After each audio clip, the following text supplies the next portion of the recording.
ഈ അനീതി ചെയ്യുന്ന വ്യക്തികൾ ദൈവം ആരെയും തള്ളിക്കളയുന്നില്ല. എന്നാൽ ഒരു ദിവസം നമ്മൾ ആ ന്യായാസനത്തിന്റെ മുമ്പാകെ നിൽക്കേണ്ടി വരും. കാരണം ഇവിടെ ഒരു നിയമം തന്നിട്ട്, ഇവിടെ ഒരു പ്രമാണം തന്നിട്ട് ആ പ്രമാണം ഇവിടെ അനുസരിക്കുന്നില്ലെങ്കിൽ തീർച്ചയായിട്ടും നമ്മൾ പിടിക്കപ്പെടും. ഒരു രാജ്യത്തിന്റെ നിയമം ഉണ്ടായിട്ടും നമ്മളത് അനുസരിച്ചില്ലെങ്കിൽ നമ്മളെ അറസ്റ്റ് ചെയ്ത് ലോക്കപ്പിലിടാൻ സാധിക്കും.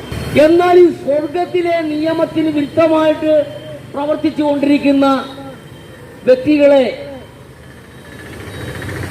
ദൈവം അവർക്കൊരു ന്യായവിധി വെച്ചിരിക്കുന്നു. അവസാനം ആ ന്യായവിധി എന്നതോ വെളിച്ചം ലോകത്തിൽ വന്നിട്ടും